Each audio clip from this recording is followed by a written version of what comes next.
Halo teman-teman semuanya, mari kita lanjutkan pembahasan kita kuliah spiritual mengenai subjek. Ya, sudah saya buat di part yang pertama, silakan Anda lihat, nanti linknya akan saya kasih di kolom deskripsi ya, video pertamanya. Jadi ini video juga sudah saya kasih linknya di Praktikal Ho'oponopono. Oke, tanpa berpanjang lebar lagi, teman-teman, mari kita mulai kelas kita. Saya akan masukkan sebuah gambar di sini. Mana picture? Udah saya post dulu ya. Oke, ya udah kita nggak usah masukin gambar, kita langsung lihat aja di sini. Ya, nah kalau kita lihat sekarang gambar yang teman-teman lihat di sini, ini adalah bagaimana mata kita bekerja. Ya, saya ambilnya dari website ini, How Your Eyes Work. Ya di sini. Ya, jadi ada summary-nya. Kurang lebih gambarnya seperti itu. Jadi kalau misalkan kita sebentar ya. Oke, kita lihat gambar. Ya, ini dia gambarnya. Oke, nah misalkan kita lihat gambar teman-teman ya, seperti inilah mata kita bekerja. Ya, nih.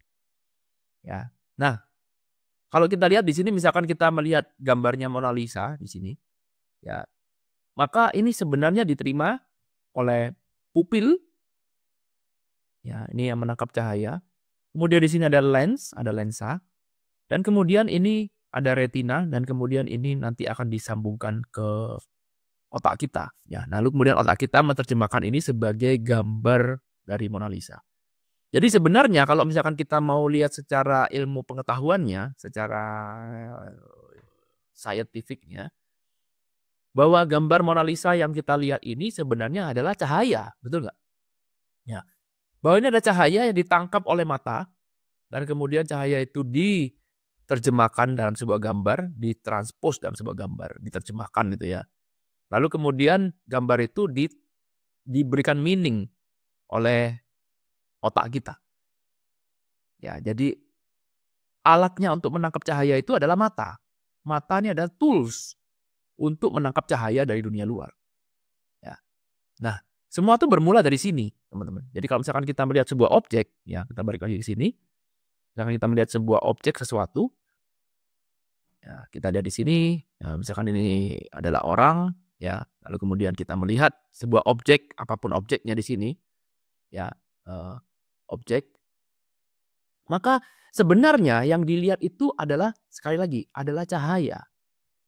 Yang nantinya di dalam pikiran kita ini diterjemahkan sebagai sesuatu. Oh, di dalam pikiran kita. Ya, dari mana pikiran kita melihat ini? Melihatnya dapatnya dari mata kita. Jadi gerbangnya adalah mata. Di sini mata kita, ini mata kita ya. Ini mata kita gerbangnya. Ya. Mata adalah pintu gerbangnya. Ya, ini mulut. Oh, ini ya. Mata adalah pintu gerbangnya. Dari mana semua itu berasal? Nah, yang menjadi pertanyaan adalah kalau kita sekarang mencoba untuk mendefinisikan arti realitas. Ya, realitas itu berarti sesuatu hal yang sifatnya nyata. Nah, pertanyaannya sekarang sederhana, apakah gambar tadi, gambar Mona Lisa tadi itu adalah satu hal yang benar-benar nyata? Nyata kita lihat. Apakah itu benar-benar nyata atau tidak? Karena apa? Itu kan cuma berupa cahaya. Ya, berupa cahaya yang ditangkap oleh mata kita. Apakah lalu kemudian berarti bahwa gambar tadi, objek tadi itu menjadi satu hal yang nyata? Atau jangan-jangan objek yang tadi kelihatannya nyata, itu menjadi nyata karena kita percaya. Ya, karena kita percaya di dalam kita bahwa itu ada satu hal yang nyata. Karena kita percaya bahwa itu nyata, maka itu menjadi nyata. Padahal sebenarnya itu mungkin tidak nyata. Karena balik lagi, itu cuma cahaya, teman-teman. Itu cuma cahaya. Ini kan sama persis seperti kalau kita ngomong konsep proyektor. Ya, ini proyektor misalkan ya. Ini proyektornya seperti ini, ya. Ini proyektor memancarkan cahaya. Ini ada layarnya di sini. Oke, layar ini menangkap cahaya yang ditangkap oleh proyektor sehingga muncullah film di sini yang namanya Romeo and Juliet misalkan, film whatever apapun filmnya, muncul gambarnya di sini. Ini kan gambar ini berasal dari sebuah cahaya. Cahaya yang dimainkan oleh proyektor ini. Sehingga kalau sekarang saya tanya, saya jadi penonton di sini, Ya, saya nonton bioskop di sini. Saya lihat ada filmnya di sini. Pertanyaannya, apakah film Romeo and Juliet yang saya tonton itu adalah sebuah realitas? Ya, gini kan.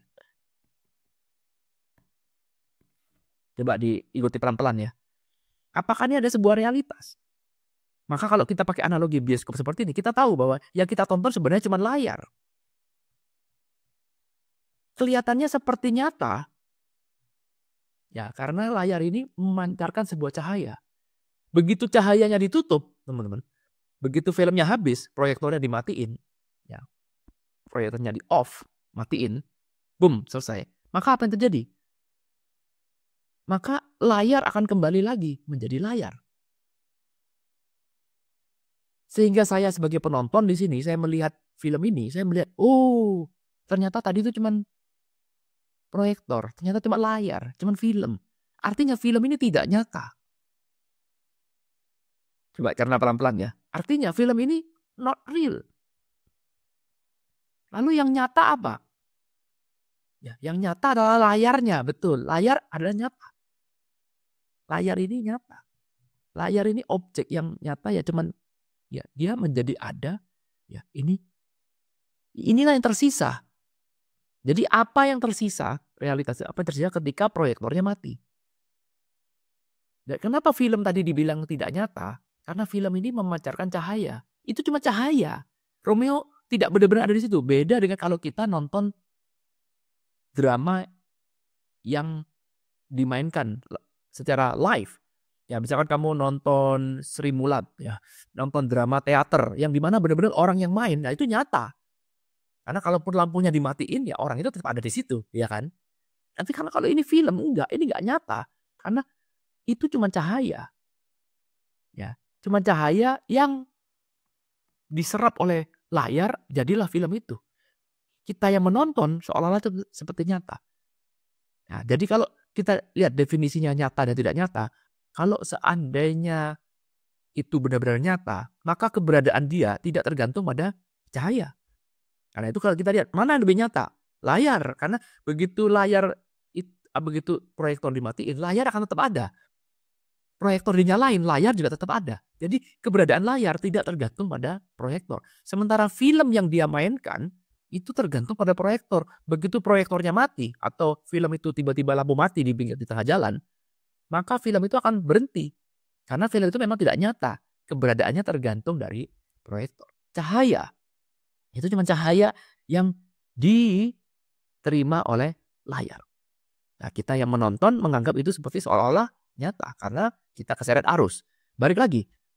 Kalau kita balik ke konsep tadi. Ya, tadi kita bilang konsep yang sama seperti ini. Nah, kita lihat gambar mata seperti ini. Apa yang masuk ke mata kita? Cahaya. Betul?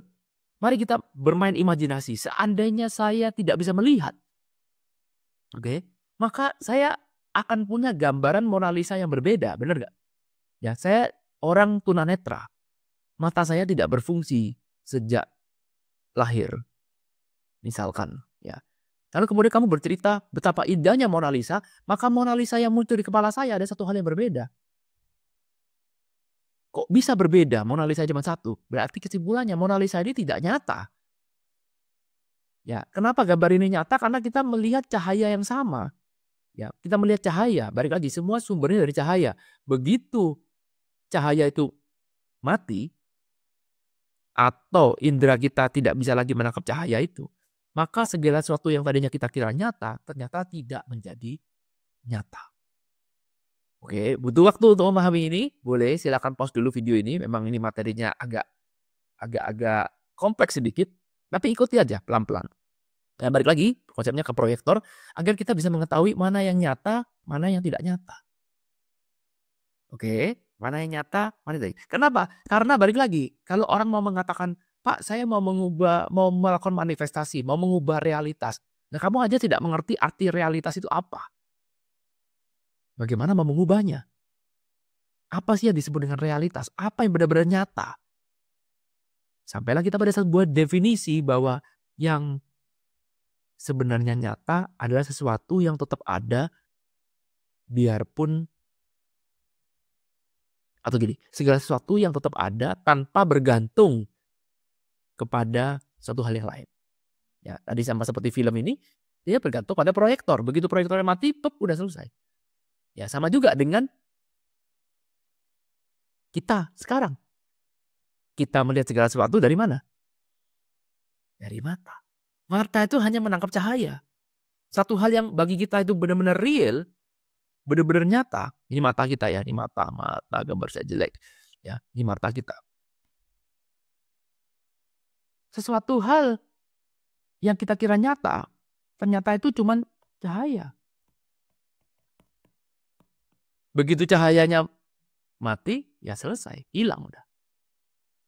Begitu mata kita tertutup, mata kita nggak berfungsi lagi, maka kenyataannya udah berbeda. Hilang. Kenyataannya tadi kamu kira itu nyata, hilang.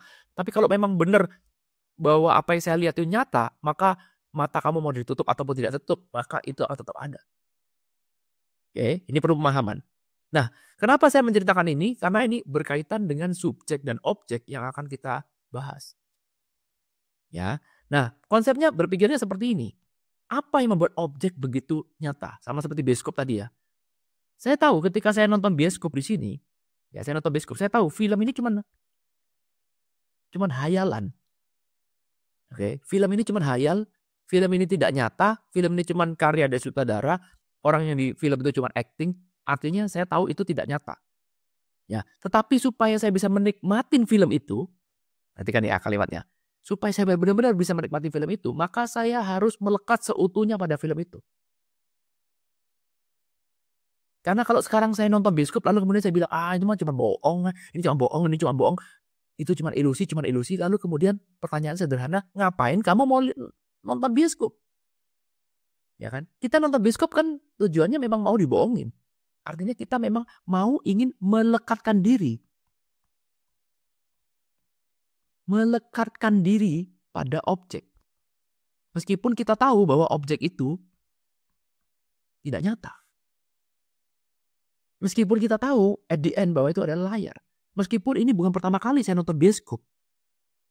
Saya tahu bahwa at the end ini cuma layar. Tetapi pada saat film itu main, saya teradu-adu emosinya tuh.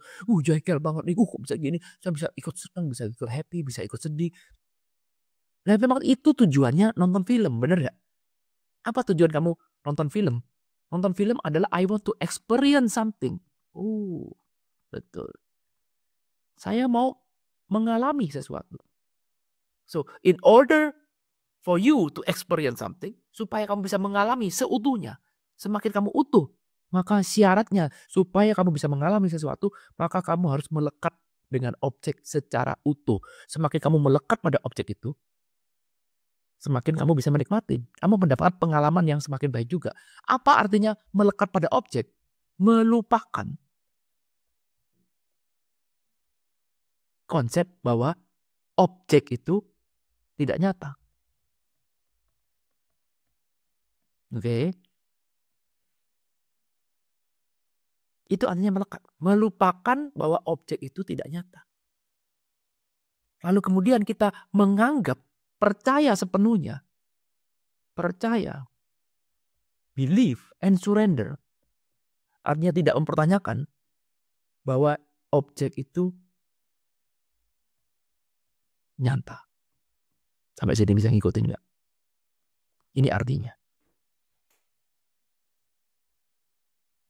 Percaya dan surrender, tidak mempertanyakan. Jadi ketika kamu nonton bioskop, kamu tidak mempertanyakan bahwa nanti waktu nonton bioskop jangan nangis ya. Ini kan cuma bohong-bohongan. Ini nggak bener, enggak. Ini cuma hayalan orang aja. Ini cuma layar, enggak. Kalau kamu terus berbicara seperti itu, kamu nggak akan bisa mengalami secara utuh. Karena itu saya tanya, apa tujuan kamu nonton bioskop? Tujuan kamu adalah ingin mengalami. Supaya saya bisa mengalami. Jadi nonton bioskop aku pengen tahu nih, wah ini film Iron Man keren ya. Wah, Avenger keren ya. Wah, saya pengen mengalami di dalamnya. Saya ingin benar-benar mengalami. Supaya saya bisa mengalami, sekali lagi, saya harus melekatkan diri pada objek. Artinya melekatkan diri pada objek. Melupakan bahwa objek itu tidak nyata. Itu cuma cahaya. Itu cuma layar kosong. Kemudian kita percaya dan surrender bahwa objek itu nyata. Ini persyaratannya. Supaya kamu bisa mengalami. Sekali lagi ya. Jadi nggak ada yang salah. Boleh nggak kita melupakan objek? Boleh. Memang tujuannya supaya kita mengalami. Jadi supaya kamu bisa mengalami, kamu harus mendowngrade, membohongi dirimu sendiri. Itu namanya mendowngrade. Ya, ini namanya downgrade. Downgrade. Membohongi dirimu sendiri agar kamu bisa mengalami sesuatu. Oke? Ya, paham ya? Sehingga kita sejenak melupakan. Oke, itu tidak nyata. It's fine, nggak apa-apa. Memang saya mau mengalami sesuatu. Nah, tetapi ketika filmnya sudah selesai, apa yang kamu bawa dari bioskop itu? Apakah kamu bawa uang, bawa harta karun, bawa sesuatu? Yang dibawa adalah ini kan. Setiap ketika filmnya selesai, kita tersenyum. Wah, keren loh, bagus loh, filmnya bagus. Kita kembali lagi setelah filmnya selesai, kita kembali lagi kepada sebuah kondisi bahwa oh itu ternyata tadi cuma film. It's fine, nggak apa-apa. Tapi saya mengalami sesuatu. Besok saya bisa ceritain film ini bagus loh. Kamu harus nonton. Yang saya bawa setelah nonton bioskop adalah pengalaman. Ya, tetapi sekali lagi, setelah filmnya selesai, saya kembali lagi. Setelah filmnya selesai, saya kembali lagi. Oke. Nah, kenapa kita menggunakan ini? Sama juga ketika kita hidup, teman-teman. Ketika kita hidup di dunia. Kok kita ini kayak melihat segala sesuatu hidup kita tuh nyata ya? Apa benar tuh nyata? Nah, tadi kita ngomong mata, kita melihat dari mata. Ingat, dari mana kamu dapatkan itu semua? Dapatnya dari mata, mata dari cahaya. Jangan-jangan memang hidup tidak nyata? Ya, memang iya. Hidup tidak nyata. Hidup menjadi nyata kalau kamu taruh atensi. Hidup menjadi nyata kalau kamu melekat pada objek. Maka hidup akan menjadi nyata. Oke. Nah, dari mana kamu tahu hidup ini tidak nyata? Ketika kamu kembali lagi ke subjek. Kamu balik lagi ke subjeknya. Ketika kamu for the first time kamu kembali ke subjek. Maka kamu akan mengetahui bahwa hidup tidak nyata. Selama kamu terus melekat pada objek, maka kamu akan terus-menerus mengatakan bahwa objek ini nyata. Sama seperti ini. Sekali lagi, kamu tidak salah. Memang itulah tujuan kita datang ke dunia. Tujuan hidup juga sama. Kalau ditanya, apa tujuan kamu hidup di dunia? Untuk mengalami sesuatu. Yes. Untuk mengalami sesuatu. Sama persis seperti kamu nonton bioskop. Sama persis. Sehingga untuk mengalami sesuatu, kamu harus di downgrade. Tadinya kamu sudah upgrade, kamu abandon, sekarang kamu di-upgrade. Boom, diciptakanlah sebuah namanya limitation. Apakah limitation itu real? Enggak. So what? Sama juga, apakah bioskop itu real? Enggak. Tapi so what? Saya kan tujuan mau mengalami. That's it. Ya. Nah, belajar spiritual bukan kemudian kamu berhenti mengalami. Enggak. Belajar spiritual itu kita tidak menolak untuk mengalami. Tetapi belajar spiritual itu adalah sama seperti gini. Kita sedang nonton bioskop, kita sedang terbawa arus dalam film itu, kemudian tiba-tiba, oh ingat ini cuma bioskop, tenang-tenang, cuma bioskop. Ini tidak nyata. Kemudian nonton lagi. Ya, kamu sambil nonton, sambil mengetahui juga bahwa ini cuma film. Sehingga kamu tidak terseret arus lebih besar dari film itu, tapi kamu terseret arus, balik lagi. Terseret arus, balik lagi. Terseret arus, balik lagi. Jadi seperti self-remembering, konsepnya, sambil kamu terseret, kamu menikmatin, kamu juga tersadarkan. Menikmatin, kamu juga tersadarkan. Maksudnya bagaimana itu? Nanti mungkin kita akan bahas di video yang kedua. Sekarang pahami dulu konsepnya. Nanti di video yang ketiga, nanti akan saya jelaskan lagi maksudnya bagaimana. Tujuannya cuma satu di video yang kedua ini, agar teman-teman memahami konsep berpikirnya secara utuh. Jadi kalau mengatakan bahwa belajar spiritual itu untuk kita menjadi sadarnya, kemudian kita sadar terus, nggak pernah terseret arus lagi, itu salah konsep. Ya, ini kan sama seperti kita cuci mobil, masih ingat konsepnya? Mobil, ya kita pakai. Kalau dipakai mobilnya kotor. Kalau mobilnya kotor kita cuci lagi, jadi bersih. Ya bersih, nanti kita pakai lagi, kotor lagi. Ya ini konsepnya hampir sama. Jadi kalau belajar spiritual itu kita melihat seutuhnya ini bahwa mobil dipakai jadi kotor. Kotor kita bersihin lagi. Bersihin, kotor lagi. Kotor, bersihin lagi. Kotor, bersihin lagi. Ini merupakan satu konsep yang utuh. Nah itulah pembelajaran spiritual. Jadi bukan berarti kamu nggak boleh kotor. Ada orang berpikir bahwa belajar spiritual harus bersih terus, harus suci terus, nggak bisa. Sometimes kamu kotor bersihin lagi. Sometimes, karena mobilnya dipakai, sama juga dalam hidup. Kata dipakai ya, sama juga dalam hidup. Hidup dipakai, sama juga kamu mau mengalami sesuatu. Supaya kamu bisa mengalami sesuatu, maka kamu harus melekat pada objek. Yes, kamu harus kotor, tapi kotor bersihin lagi, bersihin lagi. Lah, bersihin artinya apa? Sesekali dalam hidup kamu, cobalah sadarin bahwa ini semua tuh nggak nyata. Stop atensi kamu ke film, sementara aja. Kembalikan ke dalam dirimu sehingga kamu melihat ketika atensi kamu kembali pada dirimu sendiri, kamu akan melihat objek itu jadi tidak nyata. Nah, setelah itu nonton lagi. Bukan terus kemudian, oh saya hidup tercerahkan terus sepanjang zaman. Enggak. Karena apa? Kalau kamu sekarang mau bersih terus, ya sama seperti mobil. Kalau kamu mau bersih terus, ya buat apa kamu punya mobil? Karena mobil dipakai jadi kotor itu biasa. Sama juga dalam hidup. Kalau kamu mau tercerahkan terus, kamu fokus pada subjek terus, lah buat apa kamu hidup? Karena tujuannya hidup adalah untuk mengalami sesuatu. Segala sesuatu nanti yang kita bawa, dan satu-satunya yang bisa kita bawa ketika kita mati, cuma pengalaman kita. Betul? Cuma pengalaman kita. Nah, balik lagi rumusnya, supaya bisa mengalami bagaimana? Harus di downgrade. Downgrade ini perlu.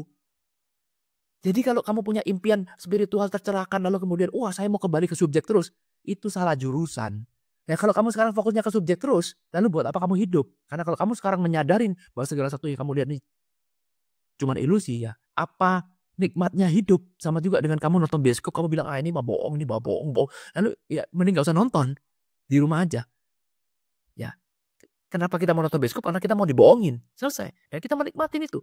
Muncullah experience. Syaratnya kamu mau downgrade, dibohongin. Sama juga ketika kita melihat dalam hidup, supaya kamu experience something, kamu juga harus mau dibohongin bahwa objek itu kelihatannya nyata, padahal tidak nyata.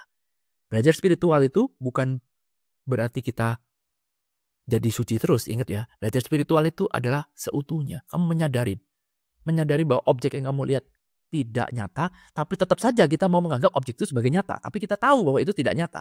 Sama seperti ini. Mobil kotor, kita bersihin. Setelah bersih, kita pakai lagi, kotor lagi, bersihin lagi, pakai lagi, bersihin lagi. Terus, itulah proses yang never ending. Orang yang punya mobil gak akan pernah bertanya, sampai kapan saya akan cuci mobil? Gak akan. Ya, juga dengan hidup. Orang yang punya hidup gak akan pernah berpikir, sampai kapan saya akan tercerahkan? No, salah. Ya, setelah sudah tercerahkan, wah, terus mau ngapain? Ya, karena itu alami. Kita hidup untuk mengalami. Supaya bisa mengalami, balik lagi kamu harus mau di downgrade. It's fine, gak apa-apa. Kamu punya kekurangan, bahwa kamu punya asam garam kehidupan. Nah, itulah yang indah dalam hidup ini. Bukan terus kemudian kamu jadi tercerahkan, lalu kemudian kamu datar terus, kamu bahagia terus. Tidak mungkin. Itu bukan hidup yang seutuhnya. Tapi kamu melihat bahwa di tengah, saya tahu di tengah objek yang begitu menarik, saya menarik. Ya, saya menyadarin bahwa ini semua cuman ilusi. Sebentar, 5 menit, 10 menit, boom, setelah itu sudah kita pakai lagi. Kita downgrade lagi, tersesat lagi. Itu versi saya. Oke, menarik. Coba silakan komen-komen. Teman-teman bagaimana pendapatnya. Nanti kita akan sambung lagi di video yang ketiga. Untuk belajar kita jadi lebih paham. Thank you. I love you all. Bye.